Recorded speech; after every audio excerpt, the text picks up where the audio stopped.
getting stronger is something we pretty much all want to do, whether we're running or just in our daily life. But what if there's something you need to do before you go to the gym, before you try to get strong, that if you don't do, could, well, make all that, frankly, a waste of time or worse? We're going to find out about that on today's episode of the Movement, the podcast for people who want to know the truth about what it takes to have a happy, healthy, strong body, typically starting feet first, those things at the bottom of your legs. And here on the podcast, we break down the mythology, the propaganda, sometimes they're flat out lies you've been told about what it takes to run, walk, hike, do yoga, CrossFit, play. I mean, whatever you'd like to do, and to do it enjoyably and effectively and efficiently. Wait, did I say enjoyably? Trick question. I always say that one first because look, if you're not enjoying it, you're not going to keep it up anyway. So you may as well find something you like. And we're going to help you try and do that today. I am Stephen Sashen, co-founder and chief barefoot officer here at Zero Shoes. And we call this the movement because we, including you, no big deal, I'll tell you how in a second, we are creating a movement about natural movement, letting your body do what it's made to do, not getting in the way and causing problems. So how do we do that? Well, it's really simple. If you want, go to www.jointhemovementmovement.com and you'll find all the previous episodes, the ways you can find us on social. You can get the podcast wherever you're currently getting it or anywhere else. And basically, give us a review, give us a thumbs up, give us 5 stars, give us a like, or, hit the bell icon on YouTube. You know the drill. If you want to be part of the tribe, just subscribe. That's what gets the word out. So that all said, let's get started. Samuel Stow, God, I can't even talk. Samuel Stow. This is because I have 2 friends who are SSs, other than me. We're both SSs, but they're both Good. Snows. And so it was in my brain. Samuel, welcome. Tell people who you are and what you're doing here. Hi, thanks, Steve. I'm excited to be here. I've been a long time follower of you. And yeah, I'm Sam. I am a runner, ultra runner in particular. And my passion is helping people to move well. And the reason I'm here is I really want to help spread the word and the message that we can learn to move better. And that should be our priority before we do anything else. And from your accent, people can obviously tell you're from Texas. Did I get Texas right? Yeah. It's Australia. It's near France. Uh, on a globe, it is. Yeah. Depending on this, I actually had to say that to someone. I was in California for the first time. I'm in an elevator with a woman from California, and she said, "Where are you from?" I said, "I'm from Washington, D.C." And she said, "Isn't that New York?" And I said, "On a globe." So first of all, let's back up to the ultra runner thing, since that is the opposite of my life. I mean, I run the 100 meters Oh, outdoor, yeah. 60 meters indoor. So were you always an ultra kind of guy, or how'd you get into ultra? It's been a long journey. I've been doing Wait, endurance. hold on, pun intended. Yeah, yeah, you get a lot of puns with running. It's quite funny. Yeah, I've been doing endurance racing in various forms for over 20 years. And I think that the switch to ultra running happened when my first kid was born. And when he was 6 months old, started crawling. I realized I didn't have the time to cycle and do all the other training that I was doing. So I decided to just focus on running because it was a bit more time efficient. I'm so glad you didn't say what was in my head, which was once my kid was born, I was trying to figure out how could I get as far away as fast as humanly possible. Uh, so it's like an old Ray Romano joke about I have 3 kids, so it's good to be here. It's good to be anywhere because I have 3 kids. So Fair. how old's your child now? So I have three. My oldest is 9, and a 7-year-old and a 4-year-old. And so the running stuck, even though maybe you have a bit more time. And then how did you then, where was the process of starting to investigate how running works, for lack of a better term, and then putting together what you're doing to teach people, which we will talk about in a moment. But I'm just curious how people get to where they got. I guess it started at the beginning, when I was at university doing triathlon. I actually did a thesis in my final year. I did aerospace engineering and I studied the biomechanics of cycling and modeling track performance on a bike. And so I always had this kind of analytical brain when it comes to sport. And yeah, it didn't click initially with running. It took me about 4 years. So 2009, I found chi running. You've probably heard of that, right? Absolutely. Danny Dreyer and his wife, Catherine, and my wife and I go back before Zero Shoes and back before G Running. Yeah, wow, awesome. Yeah, and like I got a lot out of chi running and it made me a lot faster. And so I basically stuck with that until about 2017. And then that's when I started doing ultra running and I started to get really tired, hips in particular, and my hip flexors. And I was like, I haven't figured this out yet. And then sort of a little bit back before that, when I read Born to Run, which I around 2013, I read it, and I started doing barefoot running. I got minimal shoes. I got some ultras, the flat shoes, and that sort of stuck with me just like on and off for a while. And there, 2018, I really went nuts with barefoot running, and I found Keith Bateman, who I know Mhm. you also know, and started doing his stuff. And he kind of really helped me by looking at me and saying, "No, you're not doing what you should be doing." And that's when I kind of went, "Oh, okay." So it took me a little bit, 2019 was when it finally clicked. Well, it's interesting you say that because one of the things that I've noticed is that human beings in general have, well, two things working against them. One, mediocre proprioceptive skills, mediocre skills at knowing where their body is, what they're actually doing. And the other is we're kind of wired to get into a movement pattern and then habituate to it and stick with it. So you put those two things together, and when someone is trying to switch from the form that you adopt when you have a almost any shoe, frankly, but especially a big, thick, padded normal shoe, or even a flat shoe that still has a bunch of padding, people often don't know what they're doing or think they know what they're doing and are doing something very different. I've had people send me videos where they swear to me they're not overstriding and heel striking. And then I show them on the video that they sent me of them. And I Yeah. show that their foot is landing way in front of their center of mass, way in front of their knee. And I've literally had people say to me while looking at the video that they sent to me of them say, yeah, but I don't do that. It's like, you sent the video. So, do you remember what Keith noticed that then kind of changed things for you? Well, he has a very specific way of looking at people, and I think it's primarily around like where your knee, the timing of the movements of your knees, and respect to like you can see whether someone's actually getting a good hip extension or whether they're kind of swinging their legs, Mm. and that's the sort of like key distinction between whether you're using the front of your body to move you forward or you're using the back of your body, do you know? This is, it's so interesting. People don't, unless you are a high performance athlete, people don't really think about what they refer to as front side mechanics and backside mechanics. What's happening in front of your body, what's happening behind your body. And even Mhm. then, I've noticed it's often misunderstood because people think that, like, I was literally talking about this morning as I was racing someone in our warehouse. We did a track workout in the warehouse. And I was Wow. commenting how, well, it's not as impressive as it sounds. We're literally just running on the rather dirty floor, not dirty, but dusty floor. And so when we actually decided to race, I kind of slipped out of the on my first step because I had so much dust on the bottom of my shoes. But Ah. regardless, I was saying, what people don't understand when they think about front side mechanics, like you go to a high school track meet and you hear the parents yelling to the sprinter kids, get your knees up. It's like, whoa, whoa. The only way you get your knees up is what's happening from the backside mechanics Mm, makes the knees go where you think they should go. And if you're yelling mm, knees up, it's already too late. They're not doing that. So people don't understand that division typically. And I guess we're going to be talking about that and what the mm. important thing is to play with that. So for you, it's interesting. You came to this basically, I mean, there was a bit of a, hey, this doesn't feel great, but it sounds like more from the how do I optimize performance standpoint than the I've got an injury or I've got a whatever. It's like, what can I do better? Yeah, yeah, yeah. That's just the way I work is I've always wanted to be optimal, Yeah. and because I started in multi-sport and like nobody knows how to swim just off the bat. Yeah. You throw someone in a pool, they're going to drown unless you give them a lesson. Do you know what I Yeah. mean? And so, as a triathlete and a multi-sport athlete, I had to learn technique for swimming.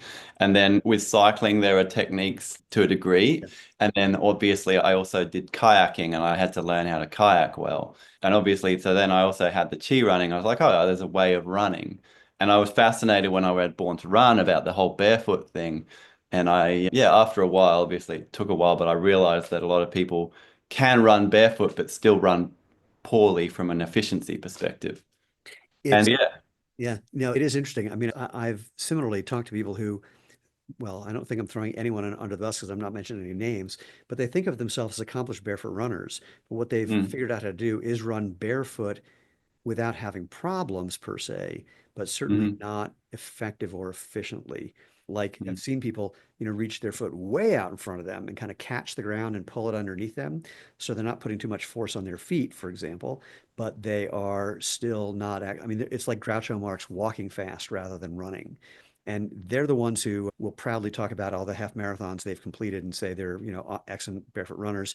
And when anyone mm. who understands proper biomechanics tries to say something, that's what they'll fall back on and get very upset when you accuse them of not being as or actually, it's funny, they seem to be more attached to I'm doing it fine than learning how to do it better, which is again a very Mm. human thing. We think that we're all doing great. We don't like, anyone telling us we could be better. So, which brings us to you figured this thing, you started putting all these things together for yourself, and then you started teaching. How did that evolve? And then let's jump into, what do you want to talk about for letting people know what I teased at the beginning about if you're trying to get stronger. And so we can talk about what needs to get stronger, and then Mm. the how part, and or in whatever order you prefer, the how and what people are doing out of whack or out of order to make that efficient and effective. So what's the first part of your question? Sorry. I don't know. I got lost by the middle of that. If I can't follow it, I don't expect anyone else to.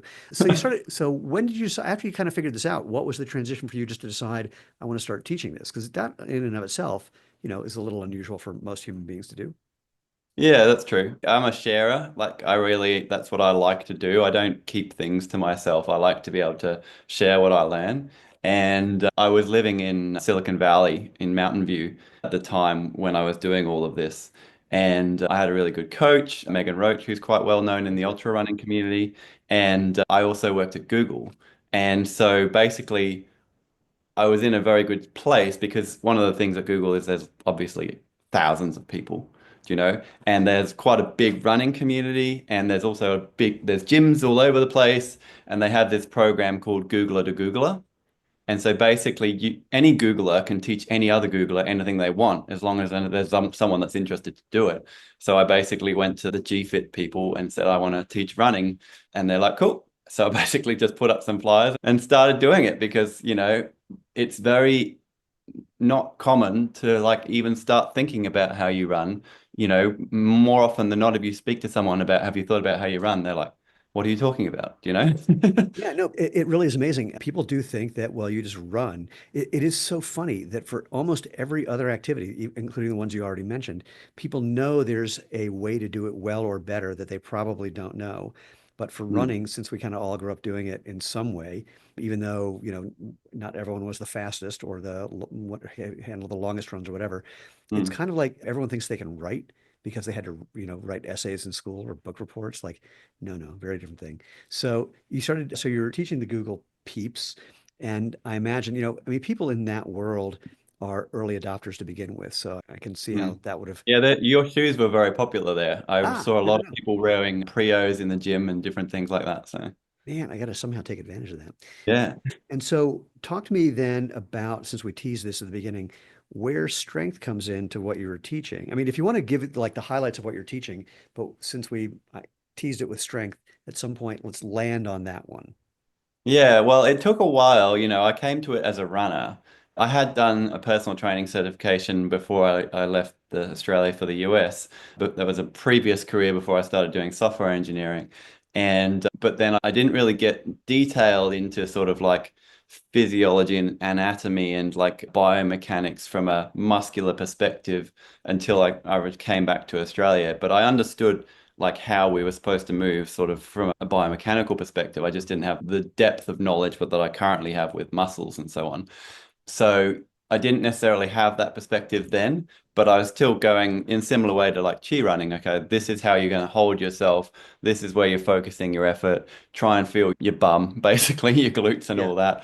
Yeah, I'm not sure if I answered the question there. No, that's good. And so I'm assuming, actually, I do know this, but I'll say that I'm assuming you discovered something that I've seen often, which is for whatever reason, and there's debates about this.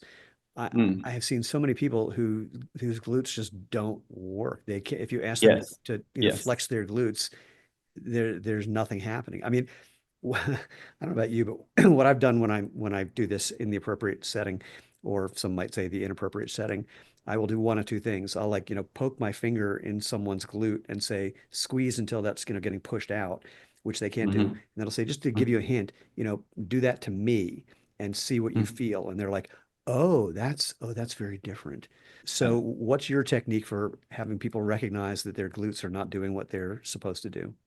Yeah, so this was the last thing to twig for me. I was able to teach people all the mechanics and everything, but as I said, it wasn't until I went real deeper into the sort of musculature and so on that I realized how little glute function a lot of people have.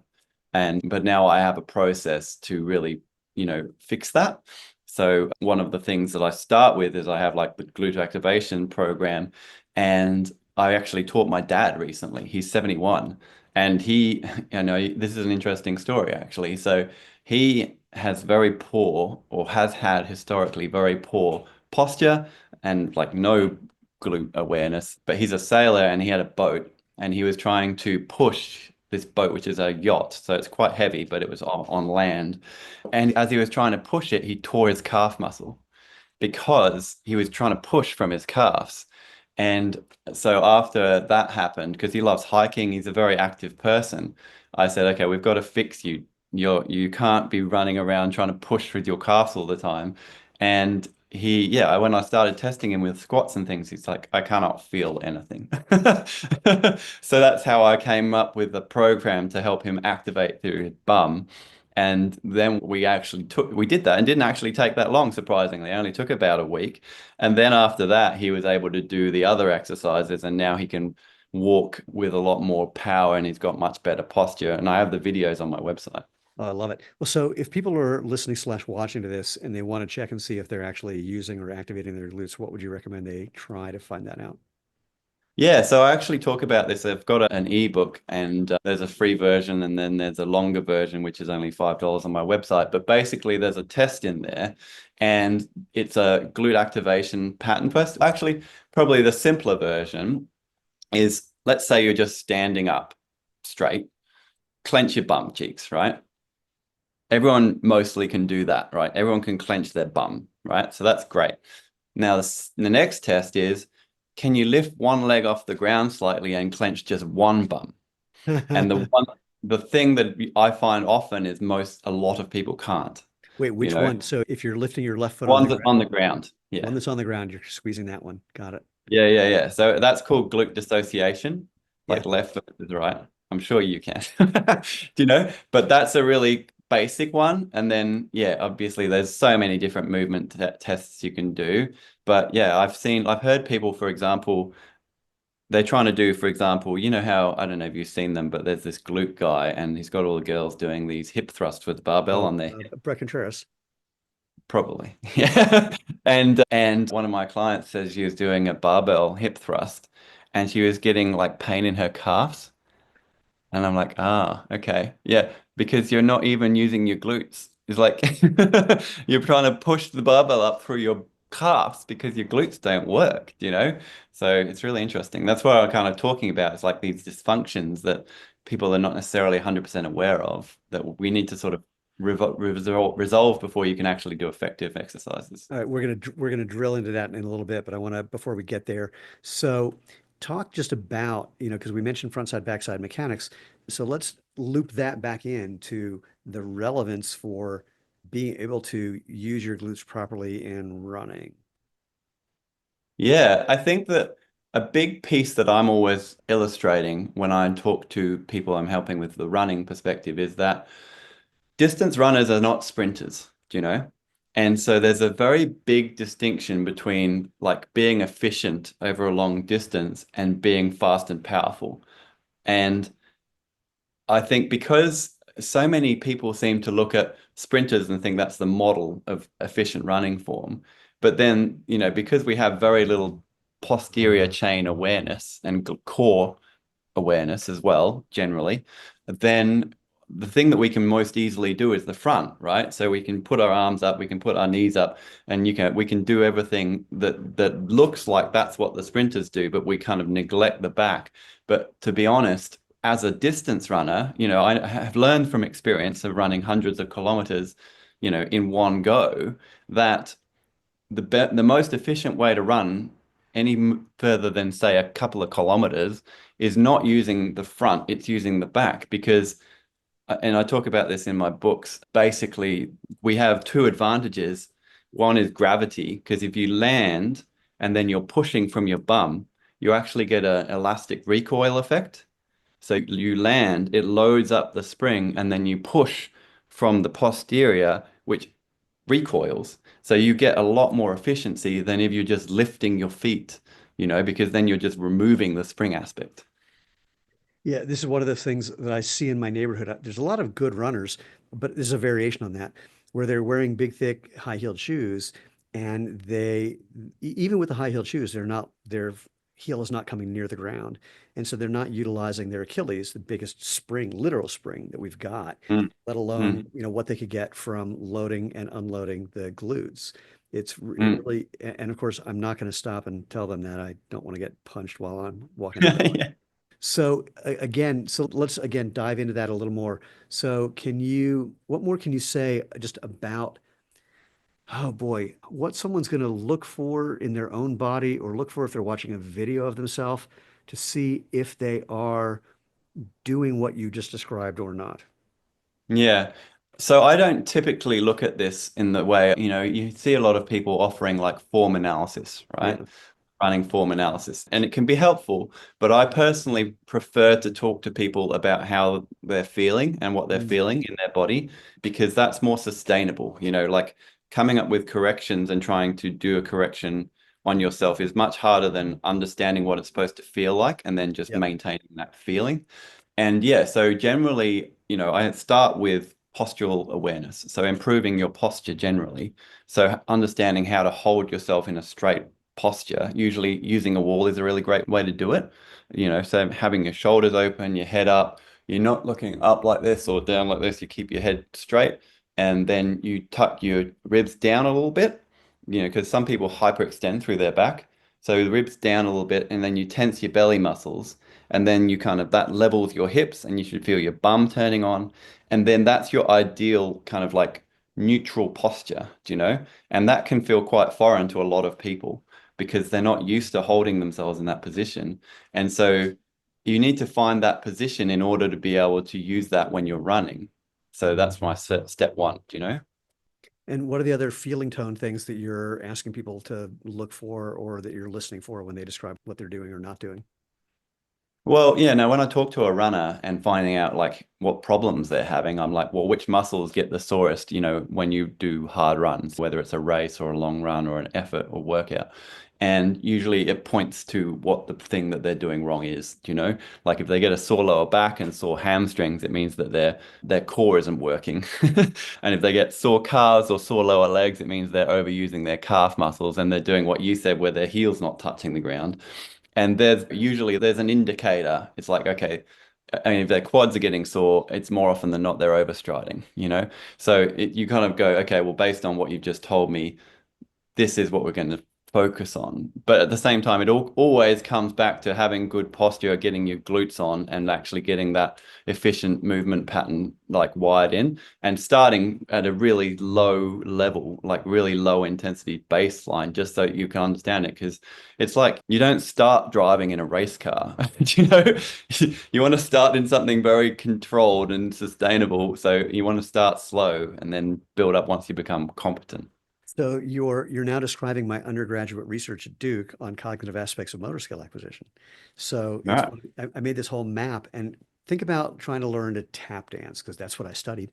And when you first try some really simple thing like a shuffle, literally you're kind of kicking your foot out, you tap your foot on the ground as it moves out, you tap it on the way back. It sounds really simple. And then you try and do it like 30 times in a row and you'll have no rhythm and you'll miss half of them. It's like you're going to feel like a moron because it seems so simple. So then you Mm. slow it down until it's just like super slow motion. And over time, as your brain starts to understand that movement pattern, it becomes more ingrained until it's like super fast and you can't not do it right because it's just, Yeah.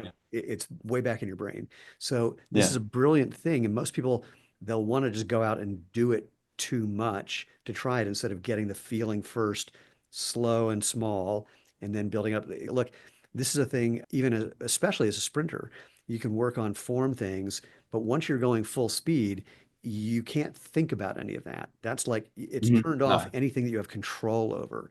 And so Yeah. I actually have a whole theory on how to train sprinting based on what we just talked about. It costs about 100 grand to make it happen. We'll find out someday. But but you have the ability to do that. So for you, what does slow and small look like? If you're going to tell someone you want to try this thing, and they're going to dive into your book at some point, I hope. But Mm. because one person, the number of times someone has said to me, I decided to start small. I just went and did 10 miles. It's like, oh God, yeah. So what does that sound like for you? Yeah, well, the clue is in the little, was it that one? Oh Icon yeah, on my Yeah, the Functional step. functional step. So basically, that's what I've come up with is to help people go, okay, can you do one step, right? Nice. And firstly, you've got to have glute function, and Yep. that's so step zero is glute function.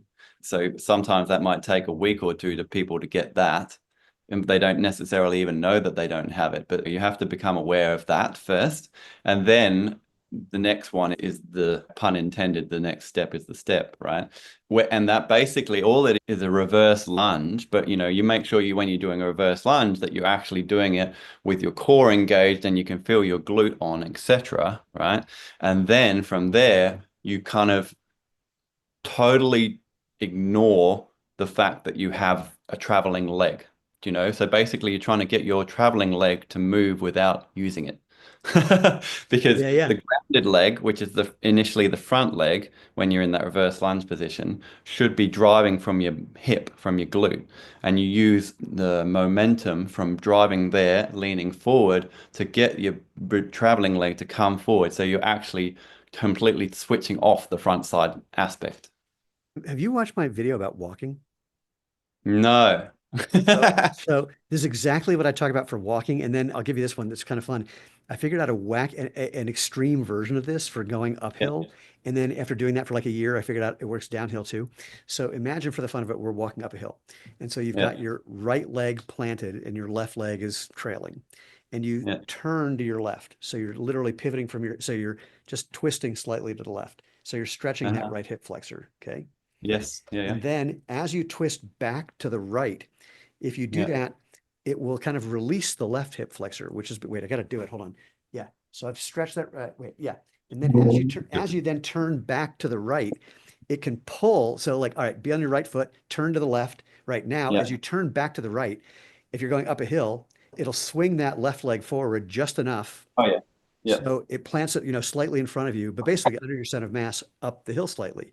And then you just Yeah. reverse it. So you're literally just twisting your way uphill. Yeah, yeah, yeah. So that's like, you got to build in steps, but absolutely like the rotational side of things is really important. And like there are so many different systems of like spring kind of type mechanisms in our body that we can actually harness a lot of them. Like there's, as you are fully aware, there's probably like three different like spring arches in your foot, Yep. right? And then you've got like obviously your whole body when you're talking about your using your glutes and everything, that's a spring, like in the normal up and down sense. But then you've also got, like you might have heard of David Weck talking about the spinal engine, which is the Yep. rotational. So there's actually a rotational spring as well. So you can bring all of these in together, and that's what I've been implementing myself in this year and seen ridiculous results. I love it. Yeah, I'm not suggesting that people run the way I just described walking uphill. And again, you do that same thing going downhill and you don't end up putting on the brakes by putting your foot way out in front of you when you do it. It's really weird. It sounds crazy, but it's a fun thing. Mm. So I love what you're describing is, I mean, that functional step is just a brilliant way of making sure that you've got that first part correct. And then, okay, so after someone can do a step, what's the Mhm. next step? I like to call it like mindful walking or, mindful steps. Uh, So actually just learning to walk in the way that I taught my dad, which is actually using good posture and good glute activation and propelling yourself efficiently. And because the good thing, and this is why it seems to me like just like obvious, is that when you cannot actually use your glutes if your posture is bad. So it mhm, kind of enforces good posture because you have to have an upright posture, you have to have your core engaged in order for this whole thing to work. mhm. So it means that you're walking around with good posture. And I've had clients tell me, it's like I've tried physio, I've had massage, I've done all these different corrective exercises to fix my posture and nothing worked. And then I just worked with you. And like after like 4, 6 weeks, everything's better. Do you know what I mean? Because they're just moving and like it's self-reinforcing. Does that make sense? Yeah. Yeah. Oh, yeah, totally. Well, actually, I have to back up because I misrepresented my walking video where the analogy and the analogy or metaphor, analogy, anyway, the example that I give, it's like thinking about walking like ice skating or speed skating in reverse, in that you've got a planted foot that's the one that's actually driving backwards. versus in speed skating, the planted foot is actually not going, and it's the back foot is pushing you forward. But it's a similar idea, just which foot is planted is upside down from skating. So like leave the trailing leg alone. If your stance leg can push backwards, similar to what you're talking about, then you don't have to do anything with that back leg. It will naturally end up landing basically under your center of mass, setting you up to Yeah. extend that hip perfectly. So I'm just Yeah. using a speed skating metaphor because I don't know why, because that's what happened to me. But I love the way you map that out. And and I did notice in something that you wrote that I really liked. I would argue that, and if Danny or Chi running people listen to this, they might get upset with me. This idea about gravity propelling you forward, Mm, gravity just pulls things down. mm, It can help with having to do something to propel you forward because otherwise you will just fall down. But gravity doesn't mhm, pull you forward, it pulls you down. And you've mm. kind of corrected that error in physics, I would argue. Yeah, yeah. I think the notion that you want to lean forward to move forward makes complete sense.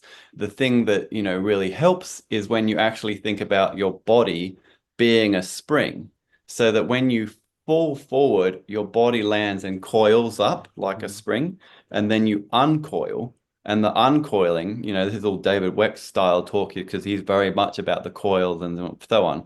But it's the uncoiling, which is, basically extending that extension aspect, that's where you're resisting gravity, but that's what creates the propulsion. Yeah. This is a way in the weeds question that some people will be interested in, other people will have no interest in it whatsoever, perhaps. When I was in the lab with Dr. Bill Sands, he used to be the head of biomechanics for the U.S. Olympic Committee and had a great lab out in Western Colorado at a university there. He identified something in me that he said I've identified in almost all runners that's related to what we're talking about. He said their glute medius is basically Mm, super weak or turned off. Maximus can be fine, medius can be okay. not fine. Any thoughts Mhm. about that? And we might have to explain what the two are for people who are not hip to, Yeah, so the the different glute parts of their medius butt.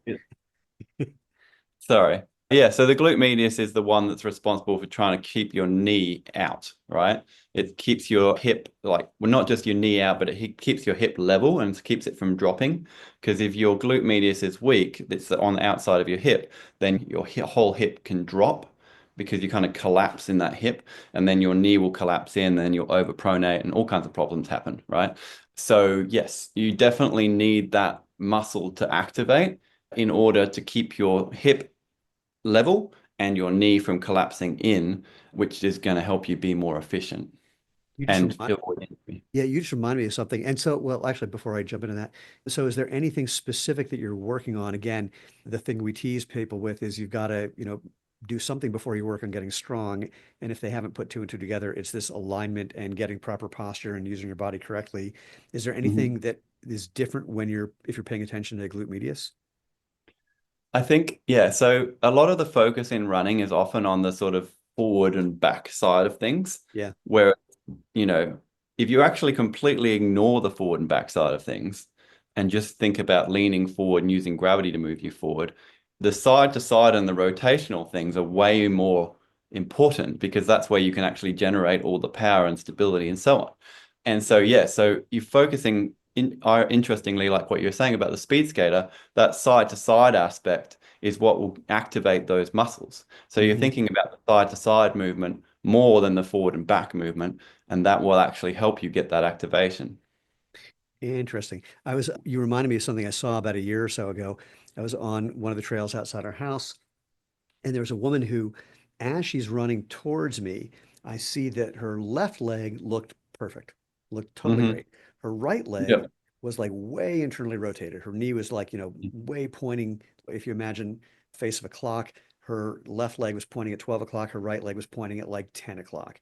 And as Mm. she passed me, she was a little overweight, and she had a very full glute on the left side, and on the right side, Hmm. practically none. I'd never seen anything like it. Mm. I don't know if she had an accident Mm. or whatever, Wow. but it was one of the most interesting things I'd ever seen because normally there's not something that extreme that's painting the picture of, hey, here's what's going on. It was Yeah. totally fascinating. So all right, we figured out the first step, then we get now next steps. So the functional step is over your left shoulder. Over your right shoulder, it says pop running. I have a sneaking suspicion we're transitioning to that part of what's over your shoulder. if you say so. Well, I mean, I could be Yeah. wrong. No, no, no. Yeah. So Pop Running is my company, and that's what I kind of started creating. And I created it when I was in America, and I actually called it Pop Running Form. But then when I came back to Australia, I just abbreviated it to Pop Running because it's catchier and more all-encompassing. And yeah, it's over time with all my ultra running escapades and the teachings and various things, it's kind of become a philosophy, I think, that I kind of have, which is something that I've learned from, probably running 100 kilometer, 100-mile runs, 24-hour runs, things like that, that trying to be efficient, but also just trying to kind of go easily, and not try and force things. That's kind of the where that all ends up. Well, for me, without knowing, it just had that feeling for me of like when you are using these sort of built-in springs in your body, that's kind of the feeling of it. And Hmm. similar, I'll never forget when I got back into sprinting, a guy who was a very good Division I college sprinter. I think he probably weighed about 210 at the time. Now he weighs about 260, and he's still fast because he's really efficient and is having a hard time dropping weight. But he said to me, sometimes when it just feels like you're just flying, your feet are barely touching the ground. And I went, No. But my form changed, and I want to actually back up to what we talked about at front and backside mechanics a little more, which Mm-hmm. basically, as my front side mechanics got better because my backside mechanics got better, and I'll tell you how in a moment. Now it does feel like that. Now at full speed, it does feel like, as long as I'm maintaining maximum velocity, it does feel like I'm just barely touching the ground. And I'm Mm-hmm. going to give credit to the person who gave me this cue that you might get a kick out of. This guy named Doug Adams. He has a company called Run DNA. They do gait analysis and retraining. Mm-hmm. And I think I've had Doug on the podcast. And the cue that he likes to give people, and he gave me, and I don't even know if he gave it to me because he certainly hadn't analyzed my running. I think I just overheard it maybe, or he made some comment about it. And the Mm-hmm. cue was, and he does with people on a treadmill, especially if they're overstriding, he'll stand in front of them and he'll say, I want you to imagine that as your foot is coming off the ground, you're going to knee a soccer ball towards me. And it's a very interesting cue because many people Mm-hmm. will confuse that with knees up. But the only way you can knee a soccer ball towards someone when you're running is by Mm-hmm. getting your foot in just the right spot when it hits the ground and coming off the ground in just the right way. It basically corrects backside mechanic problems. And when I tried that, I went from working harder to like, holy crap, I'm just popping off the ground. And, Mm-hmm. like pop running. It literally just Yeah. feels like pop, pop, pop, pop, pop. And when I look at video for sprinters, the front side mechanics are kind of more obvious than backside mechanics. But Mm-hmm. because the backside mechanics are more aggressive, frankly, is the best way that I can put it than for distance runners. But anyway, it was a very interesting thing to see that relationship. But like the joke is, it's my backside mechanics having gotten better from that weird Mm-hmm. cue that you think is about your front side mechanics. And it's just Mm-hmm. more visible for sprinting and front side because the amount of force you're putting into the ground, the reflexive, the Newtonian response of hitting your foot in the ground at the right angle is that it does this knee up thing in the front. You're not lifting it. It's just that's where it goes when your backside mechanics are more efficient. Anyway, that's my sprinting tangential rant. Let's back up, again, pun intended, to talking about Mm-hmm. frontside backside mechanics and Mm-hmm. what that looks like before and after people activate their glutes and start doing what you've been describing. Yeah, well, I think, it's interesting because on my one of my pages on my website, I've got the version of my dad before and after. Mm. And if you imagine like an old man walking, right? Wait, They're very pause for 1 second. Your dad's only 7 years older than me, so drop this old man. I'm not talking about my dad specifically. I'm just talking Okay. generally. Because if you go, you go far enough to the Yeah. oldest version, that's when it becomes the most obvious, the most Yeah. extreme, right? But basically, they're very hunched forward, very Yep. stooped over, Yep. and you can imagine like the Zimmer frame style thing where they have to hold onto a frame because if they don't, they're going to fall forward. And then they're just like picking each foot up and shuffling forward in front of them, right? That's the extreme version. Like, so if you take it back 30 to 40 years to someone who's like middle-aged, but they're still slightly stooped forward and they still have no core activation and no glute awareness, then they're just going to be swinging their legs in front of them, in order to move forward. And you could obviously make that better by driving the knees up to get your knees a bit higher, but it's still going to be all front focused. Do you know? Well, I'm going to ask you because I'm seeing something that's also all in front of you, but differently. When people Hmm. are, especially if they're in a higher heeled shoe, and that's making them having to lean back so their hips are a little forward. It's a Hmm. similar thing. I'm seeing people like just they're all they can do is get their feet in front of them because they don't have the Hmm. ability or even the room for hip Mm. extension. So it's like, Yeah, yeah. so yeah, variation on a theme, doing the same effect for a slightly different reason. Yeah, I mean that's a thing like it's quite common in pregnant women, for example, because they've got this big weight on the front of their stomach, so they kind of lean back Yep. and then the hips, instead of their hips being forward, like anteriorly tilted, which is a lot of people's challenge, they actually become posteriorly tilted so that their glutes get tight and their hip flexors get extended and stretched. But they still have the same challenge where they can't effectively activate their glutes. Yeah, yeah. Okay, so we have these two situations, and I would contend that most people, for various reasons, are in that second one where they don't Mm. have any hip extension because there's nowhere for it to Mhm. go with when they have posterior tilt. When basically, for people who don't know what that is, just imagine standing up and just, you know, just sticking your hips forward, I mean, just I don't know how to describe it any better. Do you have a better way of describing anterior? It's kind of like, I think some women think about themselves having a flat bum, Oh, yeah, so that okay. they have no butt. Yeah. Okay. Yeah. Get rid of your butt by shoving your hips forward. Yeah. Yeah, that means there's just nowhere for your feet to go other than in front of you. And are you seeing then that same kind of thing when people are running where there's just nothing happening behind them because of this alignment and the Yeah, muscle? well, it's either of those things. Some Yep. people, when they're running, they look like they're leaning backwards and Yep. they're swinging their legs out in front of them. But then other people hunch forward and they're swinging their legs out underneath them, but their core's not working. So they've got like the opposite. They've got a duck bum. Yeah, they're Uh, poking their bum out. Yeah, I've seen that people who've learned or heard the phrase run tall, where they think they Hmm. just need to get their head up towards the sky, that often Hmm. turns into leaning backwards. Yeah. And, that same problem. And okay, so as we're then activating the glutes using these spring things, what does the evolution of that look like? How does it look different for people to try to imagine that? Yeah, I think it's just like it's basically like thinking about, obviously the functional step side of things where you're kind of like you're trying to propel yourself forward by leaning into it, but pushing and extending through your hips. And then all you're going to do is bend your knee. That's the key point of what you were talking about when kneeing a soccer ball. It's when we run, we want to bend our knee as it swings through. Because if you think about your elbows, if it's like arm swing. So if you keep your elbows bent like this, then your arms are going to swing quickly. Whereas if your elbow is extended, your arm's going to swing slowly because you've got So a wait, longer lead. so for people listening, if you got like a 90-degree bend in your arm, you basically made the whole thing shorter effectively, so it's Yeah. easier to swing because there's not as much weight further out, which makes it harder to deal with. And Yeah. And so the same applies to your leg. If you bend your knee, then all you've got as a swinging lever, I guess, if you want to call it that, is your femur rather than the lower leg, because then the lower leg is collapsed behind the knee rather than you having to swing like this big weight of your lower leg underneath your knee, which is what most people tend to do. so, pardon me, if you can, I want to try and break that down for people who are trying to visualize it. So, pardon me, I've also got the hiccups all of a sudden. So you've landed, I'm going to say you've landed on your right leg. You're Hmm. not worried about your trailing leg, which at this point, I mean, if you're doing this properly, it's not trailing very much. It's really, that's a whole different story. You are using these springs and propelling yourself forward with your right leg. So talk Hmm. about just how and when that leg bends as it's in the swing phase, as it's coming through, and how that relates to these springs that we've been chatting about. The left leg that's traveling through, is that what you're Oh, talking about? sorry. So, Yeah, sorry. Well, yeah, I was already a little further past that in my mind. So yeah, let's do it that way. You just you're in stance phase here, you're mid stance.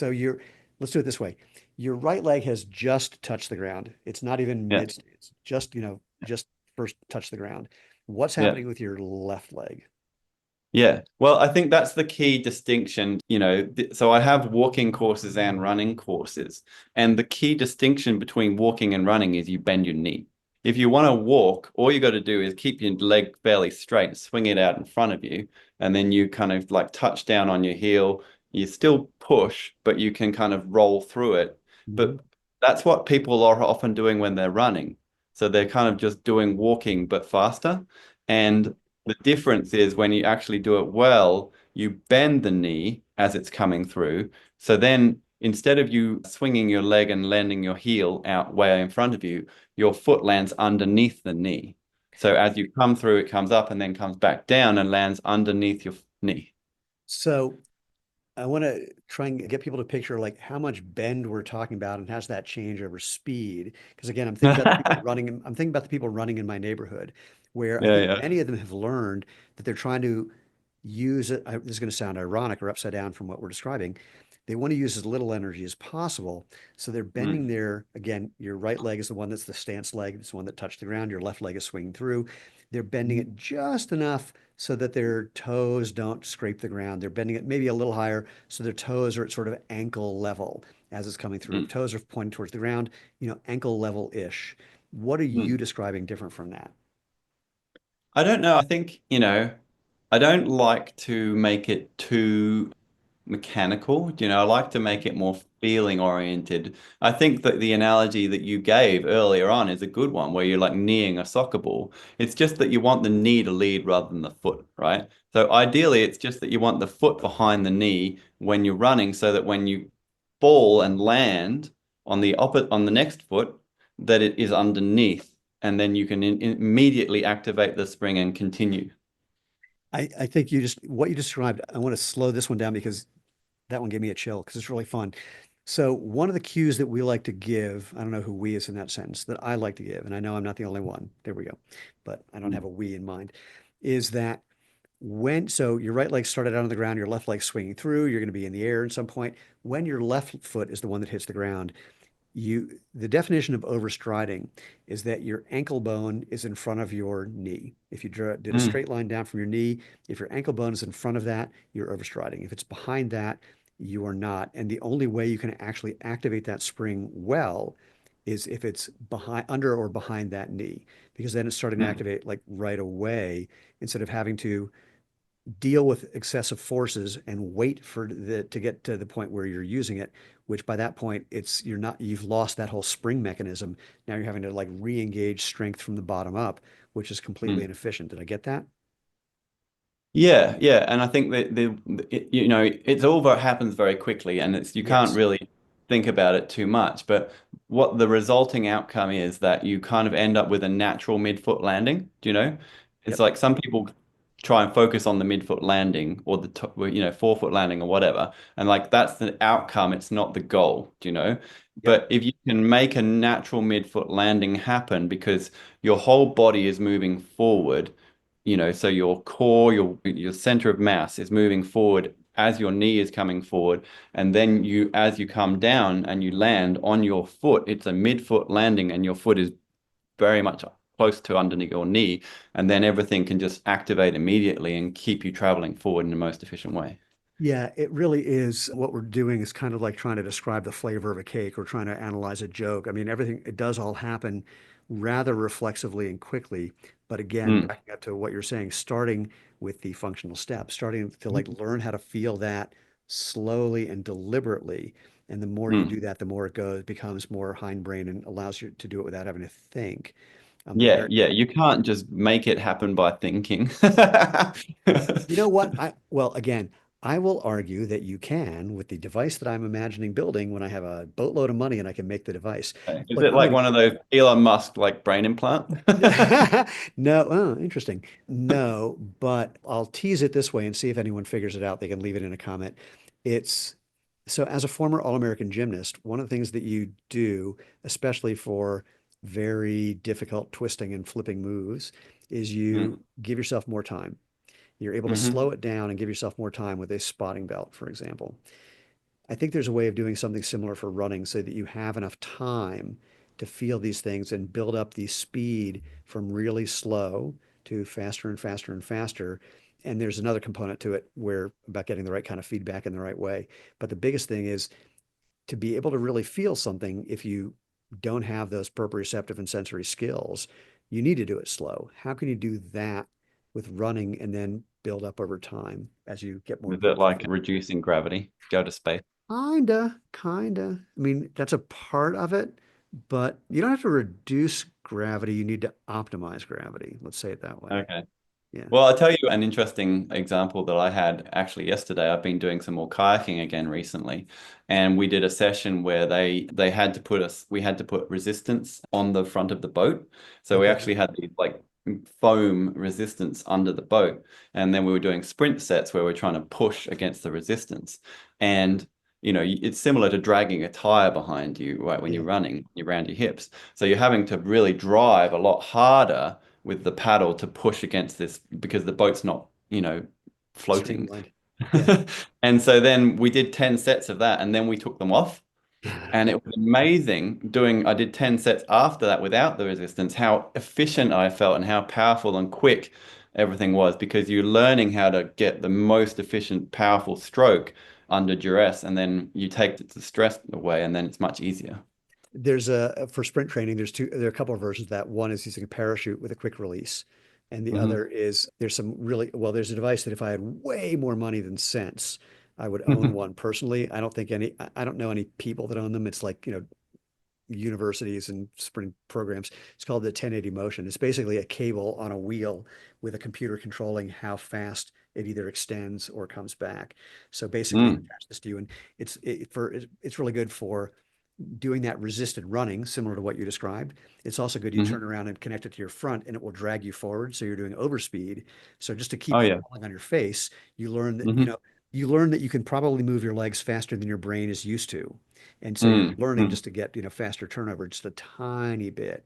So all Yeah. of these things to basically exaggerate what you're doing in various directions, things that I love. Like sometimes when I'm trying to teach someone how to run barefoot, I show them what they're doing wrong and I have them do it wrong because they can't Hmm. feel that they're doing it wrong. And once they feel Hmm. like Yeah. worse, they're like, oh, yeah. We need to come up Definitely. with a whole bunch of those. Like, what's the version of having the foam thing in front of you for running? Or that would be very clever. Yeah, yeah. I love using resistance bands. I think that they're the most accessible thing that you can use to kind of help, apply more resistance. And then that gives you that kinesthetic feedback as to where the effort is supposed to go, do you know? Yeah, it's a fun thing to do. I mean, one thing that sprinters do is just they'll have someone, just not even an elastic band, although you can do elastic, but just literally like a belt and someone behind you holding it and you're running and they're trying to keep you from running. Then they just let Mhm. go and you just like fly for those next few Mm, yeah, steps. 100%. Yeah, yeah, Yeah. absolutely. That one's super fun. It feels like you're magic, even if you're not really running any faster than you were a second ago. Yeah. Yeah, because a lot of people are afraid of leaning forward, Yes. like especially the older they are, and that's where like people like my dad, who's 71, and I work with other older people, trying to teach them that they actually need to lean forward to move forward because they're propelling from the back. Yeah. So it's all very counterintuitive, and they're like it's going against my inbuilt safety mechanisms to lean forward because I feel like I'm going to fall over. It's so funny. I hate to do it this way, but I mean, I'm thinking back to the walking video I made, and while I have this whole sort of like technique for getting used to some things similar to what we're describing, I think at one point I say, if all you do is lean forward a little bit and Mhm. don't try to swing your leg forward, that'll take care of 90% of what I'm talking about. Yeah, yeah, yeah, absolutely. Yeah, it's like it's posture and yeah, Yeah. Yeah. biomechanics. Yeah. And it's not like you're leaning forward so much that it looks like you're walking into the wind. It's a tiny little bit.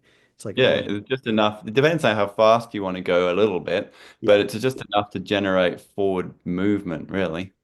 But so backing up to speed and backing up to knee bend, I mean, it is one thing that people, I encourage people to look at is like find some video of someone running the distance that you want to run.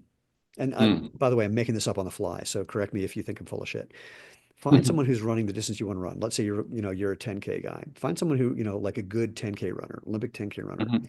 and Yeah. watch them towards the end of the race, not the last 100 meters, not the last 200 meters, but like towards the end of the race and Mhm. watch what that swing leg is looking like. Watch the knee bend that they have. Now, granted, they're Mhm. going faster than you probably will, so it's Mhm. not going to be the same.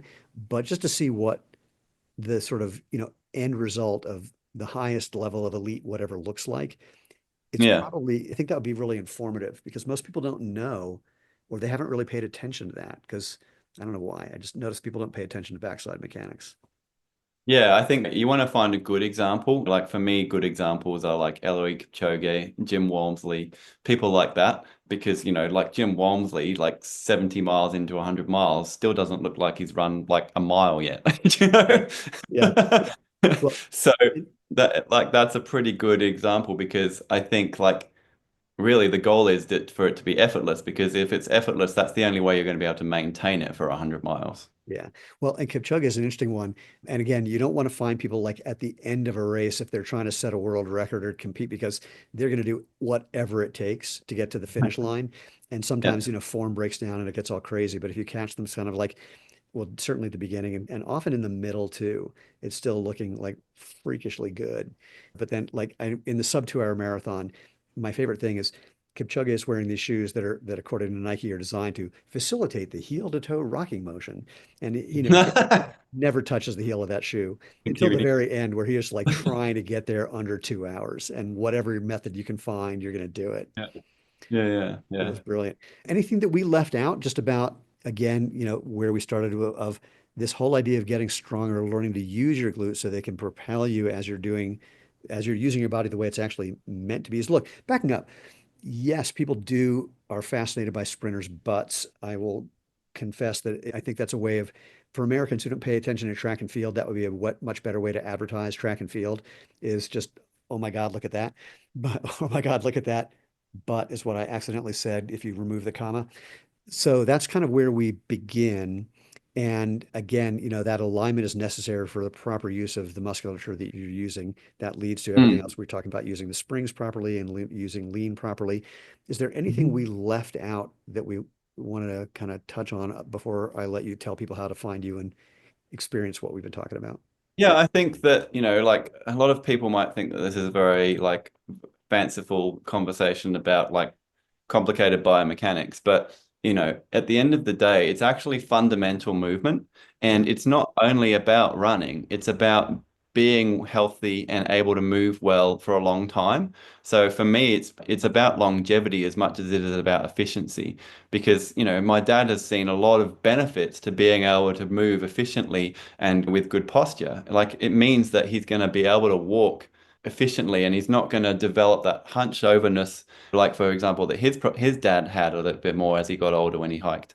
So it's a longevity tool and it's just a general health and wellness tool as much as it is about like being able to run well, do you know? One of the greatest things about being a master sprinter is hanging out with master sprinters who are way older than me. Like Yeah. I'll never forget. So, there's a whole thing about the All-American times. You have to hit this time to be an All-American. And as you get older, the numbers get, bigger and bigger. So you're running Mm. slower, just, kind of no way around that. When I first went to the senior games, when I turned 50, a bunch of 60-year-olds came up to me and went, boy, when you turn 60, it kind of falls off a cliff.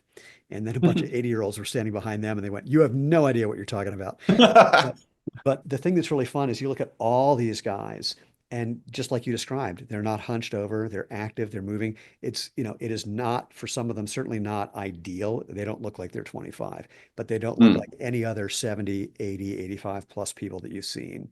And I think that it is, how do I want to put it?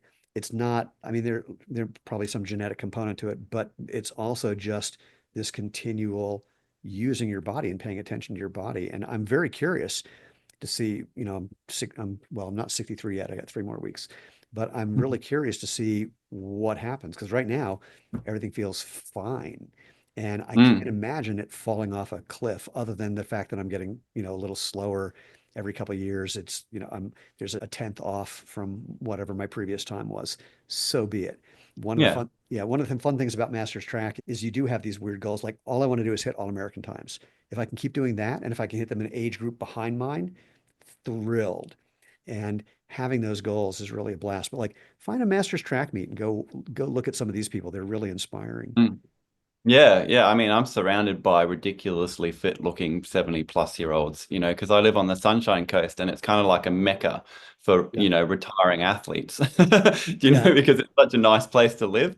And yeah, like I paddle with an 80 plus year old and he's still pretty decent, you know? Yeah, one of my training partners is a 75-year-old woman, former world champion. And actually one of my others is a cross country champion who's also like 75. And In fact, it's really annoying because I'm the only person I train with who isn't a former world champion, but that's okay. That's good though. Yeah, no, look, the guys in my age group who are world champions, they were all like Olympians, national team people. I mean, some of them are still taking a boatload of drugs, but that's cool. I mean, again, all I want to do is be in the conversation. I'm not looking to dominate the conversation. Yeah. Although you'll get a kick out of this. There's a track meet that we've had to not have it for a couple of years, but we've had it for a while and it's coming back. At the end of the season, outdoor season, it's an age graded 100 meters. So the older you are, the less you have to run. And the Mm. age grading is so accurate based on all of us working on the assumption that we're all like, really good, that it's always a Mm. photo finish, not for first, for all 8 places. Like there are just Wow. videos where you can't That's figure insane. out who won Yeah. because in the last half a step, everything converges. Wow. And That's insane. it, but again, it's super, super inspiring to see it because there's some guys who are only running 40 meters. And then there's young Mm. guys who have to catch them from 60 meters behind them. And it happens. It's a hoot. It's a real hoot. But again, Yeah. find a master's track race, go check it out. It should be inspiring. Any of that's my message. But back to you for the win, Sam.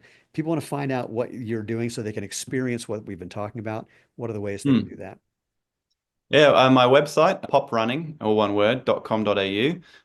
There's lots of different options there. So there's a free intro to the functional step, and there's also my ebook in a bundle. So I actually wrote a book which encompasses not just movement, but also like the whole philosophy, which includes breathing and mindfulness and like how to, make the whole process of moving and exercise much more enjoyable.